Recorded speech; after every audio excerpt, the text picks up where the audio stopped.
The lead masks case, Brazil 1966। Lead masks, मौत का रहस्य। समय 1960, ब्राजील भाग 8। रहस्यमयी मौतों का अंधेरा। 1966 की गर्मियों में ब्राजील के रियो डी जेनेरो शहर के पास स्थित विटेरो हिल्स में 2 लोगों की लाशें मिली। ये कोई आम हत्याकांड नहीं था, बल्कि एक ऐसा रहस्य था जिसने दशकों तक वैज्ञानिकों, पुलिस और शोधकर्ताओं को उलझाए रखा।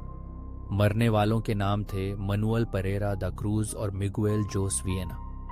दोनों इलेक्ट्रॉनिक्स टेक्नीशियन थे, लेकिन जिस हालत में उनकी लाशें मिली उसने सबको चौंका दिया। उनके शरीर घास पर पड़े थे, न कोई चोट के निशान थे, न खून, न ही कोई संघर्ष के संकेत। सबसे अजीब बात थी, उनके चेहरे पर सीसे, लीड के बने मास्क थे, जैसे किसी रेडिएशन से बचने के लिए पहने जाते हैं। उनके कपड़े करीने से पहने हुए थे, सूट, रेनकोट और जूतों के फीते ठीक से बंधे हुए। उनके पास एक अजीबोगरीब चिट्ठी भी मिली, जिस पर लिखा था 16:30 पर नियत स्थान पर पहुंचें, 18:30 पर कैप्सूल लें, प्रभाव की प्रतीक्षा करें, मास्क पहने, संकेत मिलने पर कार्य पूरा करें। यह सब क्या था? कौन सा कैप्सूल? किसका संकेत? ये दोनों आखिर उस पहाड़ी पर क्यों गए थे? गायब होती परछाइयां। पुलिस ने उनकी गतिविधियों का पता लगाने की कोशिश की और जाना कि उन्होंने मौत से पहले अजीब हरकतें की थीं। 13 अगस्त 1966 को दोनों अपने घरों से निकले थे, यह कहकर कि वे कुछ जरूरी सामान खरीदने जा रहे हैं। रास्ते में उन्होंने एक इलेक्ट्रॉनिक्स स्टोर से कुछ चीजें खरीदी और फिर एक दुकान से 2 बोतल पानी ली।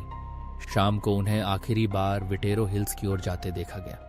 एक स्थानीय युवक ने बताया कि दोनों आदमी पहाड़ी की ओर बढ़ रहे थे और उनके हाव भाव बहुत असामान्य थे, जैसे वे किसी को खोज रहे हों। फिर वे कभी जीवित नहीं देखे गए। 3 दिन बाद उनकी सड़ी गली लाशें मिली, लेकिन उनके शरीर पर कोई चोट या जहर के निशान नहीं थे। पोस्टमार्टम रिपोर्ट भी अनिर्णायक रही। ऐसा लग रहा था मानो वे अचानक किसी अदृश्य शक्ति से मारे गए हों। भयावह संकेत। जैसे जैसे जांच आगे बढ़ी, कुछ चौंकाने वाली बातें सामने आईं। Lead mask. ये मास्क रेडिएशन से बचाने के लिए होते हैं, लेकिन वहां कोई रेडिएशन स्रोत नहीं था, कोई लड़ाई के संकेत नहीं। ऐसा नहीं लग रहा था कि उन्हें जबरदस्ती मार दिया गया था। कैप्सूल का रहस्य।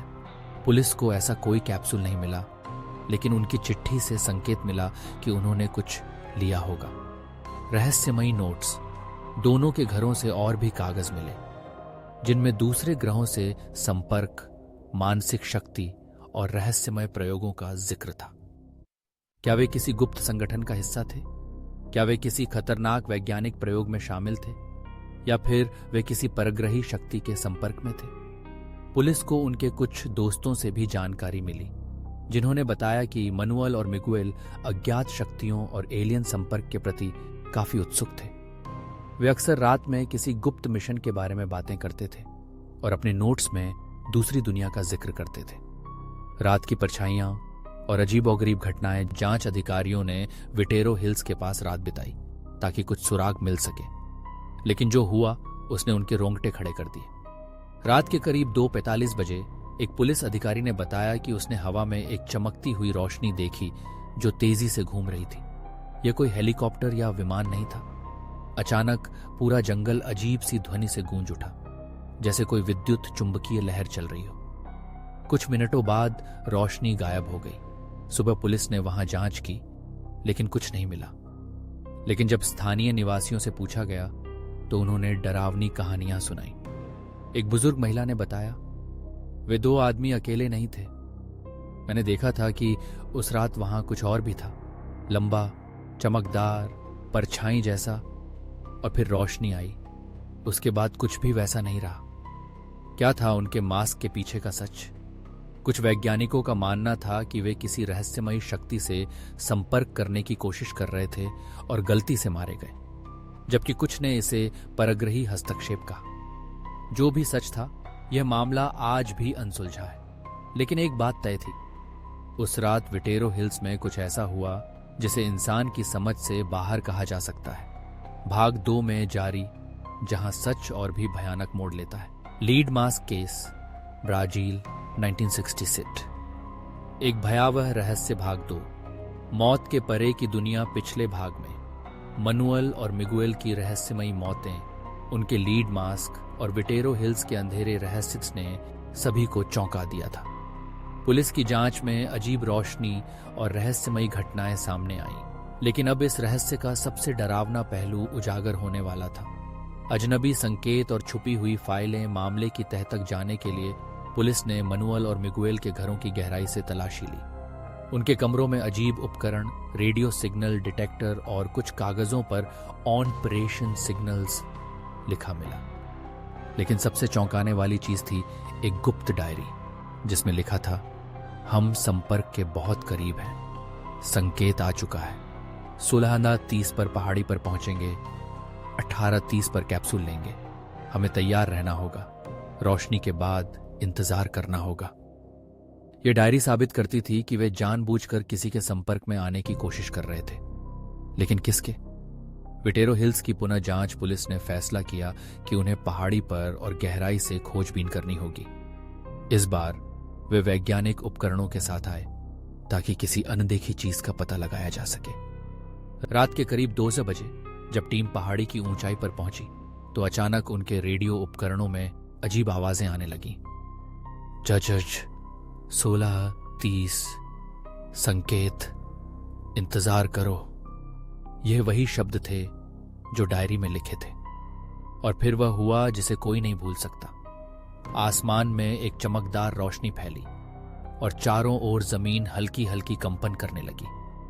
जंगल में छुपे कैमरों ने कुछ ऐसी चीज रिकॉर्ड की जो देखने वालों के होश उड़ा दे। एक परछाई जैसी आकृति जो हवा में तैर रही थी। क्या वे बलिदान दिए गए थे? जांच के दौरान कुछ विशेषज्ञों ने कहा कि मनुअल और मिगुएल किसी गुप्त विज्ञान समूह के सदस्य थे जो परग्रही ताकतों से संपर्क करने की कोशिश कर रहे थे। लेकिन एक और डरावना सिद्धांत सामने आया। क्या वे किसी परग्रही शक्ति के लिए बलिदान किए गए थे?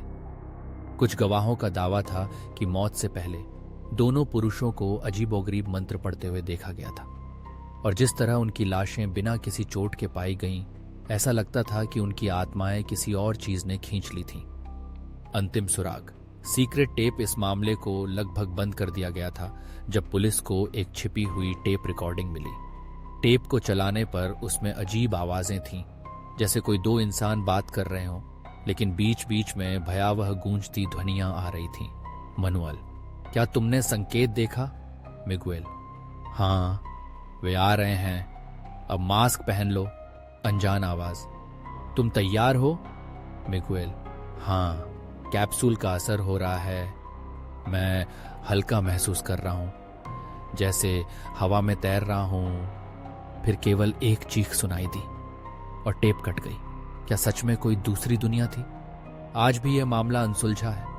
मनुअल और मिगुएल की मौत किसी वैज्ञानिक दुर्घटना, गुप्त अनुष्ठान या परग्रही शक्ति का नतीजा थी, कोई नहीं जानता।